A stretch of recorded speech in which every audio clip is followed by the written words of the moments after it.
What's up, guys? Beautiful day out, and today is super exciting. I'm going to bring the baby tortoise out of the incubator. It has been sitting in there for almost 5 days now, and I checked on the yolk sac of the tortoise. Seems like it's somewhat fully absorbed, so it is time for a new setup. Obviously, something simple and something small that I can monitor throughout, because they will eventually grow very large. So there's no reason to set something like very like pretty and all that. So I just want to keep it simple as well as easy to maintain and clean. So right in front of me, have some baby tortoises as well, but these are the leopard tortoises. If you follow this channel, you definitely have seen them before. And I'm just giving them a soak. It's very nice to hydrate them throughout this very hot weather in the summer. And sometimes, even though you provide a bowl of water, they might not drink out of it. So this is the best way to do it. And right now, I still have all of them, and they seem very active and always down to eat. But other than that, some features I brought out, like the yolk sac and the egg tube, they are no longer having them.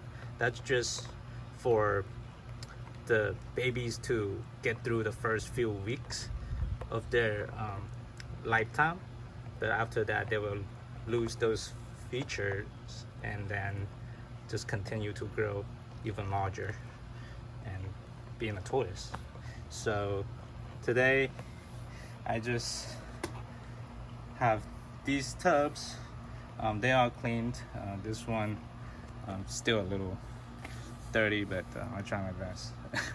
And then for substrates, I just use paper towel. Very easy to maintain. If there's like a drop or something, I can just change piece by piece, like spot cleaning, or change the whole thing. It really doesn't matter.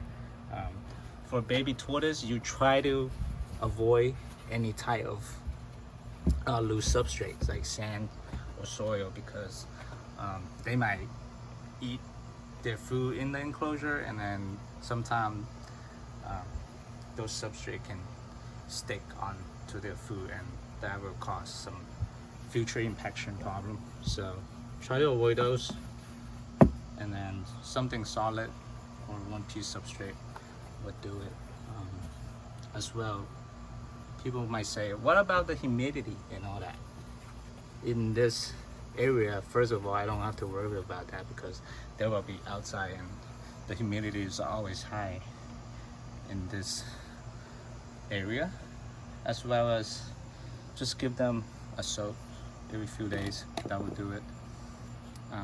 A high that will provide some shade for them, and that will definitely need it, because I have the bins for a reason, because I can bring them in and out of the sun, and that's why they always get their natural sunlight or whatnot. And then if they feel too hot, they can always go underneath the wood right there, or the shade. And yeah, that's.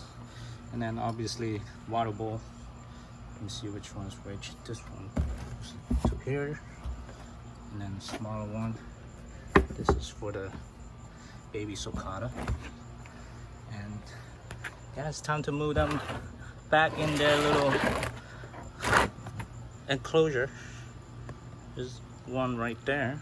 Still don't know what exactly their gender is, but the breeder told me they were incubated around 89 degrees Fahrenheit. So the chance of them being a female is very high. So pretty cool. I'm planning to keep pretty much all of them, and then to see if they will get any brighter in the future, which they will.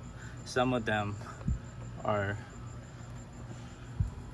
brighter than others, and some of them have a very dark kind of borderlines around, which very unique in their own ways.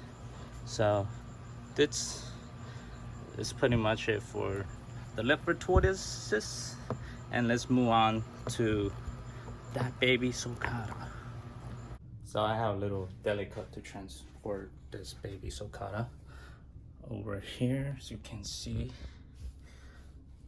The quail eggs still going. Not sure if they're going to hatch or not, but today's focus is obviously the baby sulcata tortoise over here. And right now, that temperature is not very reliable.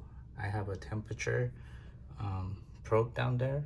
That's for this yellow thermometer, and right now it's reading as 86.4 degrees Fahrenheit, which is pretty reasonable to hatch sulcata or majority of the tortoise. And I did take the tortoise out of the incubation media, and he's just chilling in this incubator.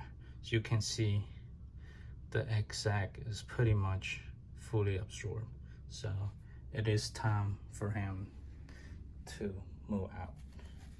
Let me just put this back real quick. The other two that came with the same clutch right there, those two eggs, seems like one of them is very solid, and then when I candle it, I can see like a dark kind of formation. So I'm not sure it's going to hatch or not, but I will keep them being. Like, I always do that to just make sure I'm not missing any chances of not getting the tortoise. So I will incubate those eggs until they start to molt. That's the motto. But here is the baby sulcata. Look how tiny that thing is. Very bright in coloration. All the scutes are pretty much even, which there's no extra scutes or anything like that. The peroration is perfect. So what a cute little baby sulcata tortoise. All right, ready to go in its new home. Look at that cute little face. You're still able to see the egg tooth right in front of the beak, kind of. That's a feature for baby tortoises to crack their eggs. Very cool. So let's see how that thing is going to react.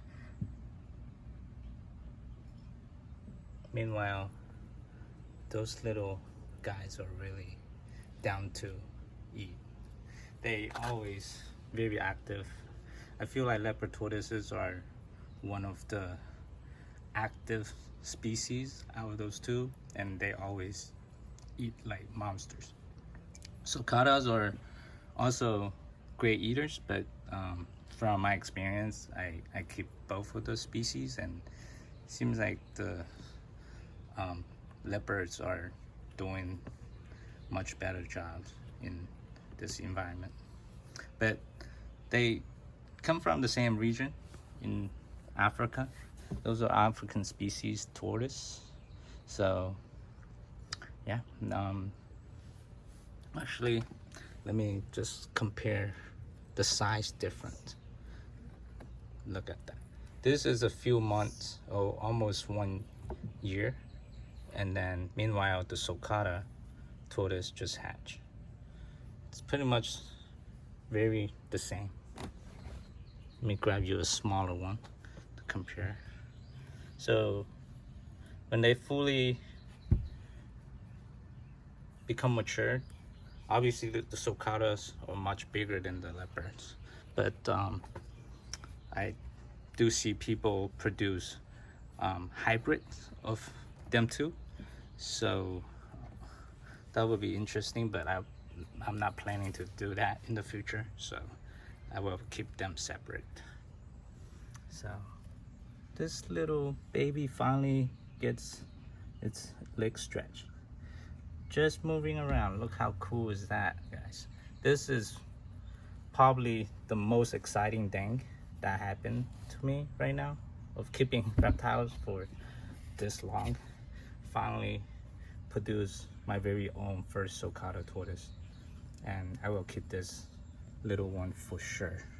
I still need a name for this baby tortoise, so if you guys have any suggestions, let me know. See through it. Look, it's a little shy, but I'm gonna put just out just so they can get a little sunlight, and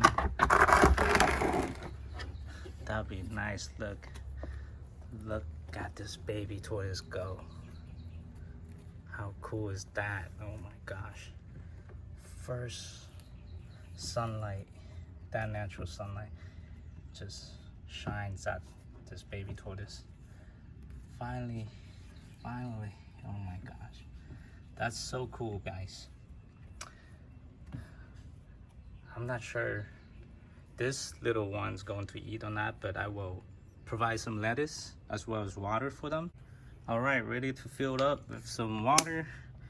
Usually I add the bottled water or anything that's not from the tap, because tap water does contain a lot of chlorine and other hard metal, unless you have a filtration system. That's my plan in the future. I might get like a filter just to filter out the water, so I don't have to consistently provide those drinking water, because for the bigger tortoises, they just make a mess every time, so it's easier.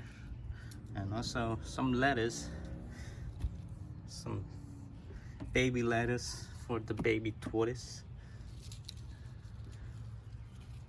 It's not really baby lettuce. This lettuce is from the inner core of the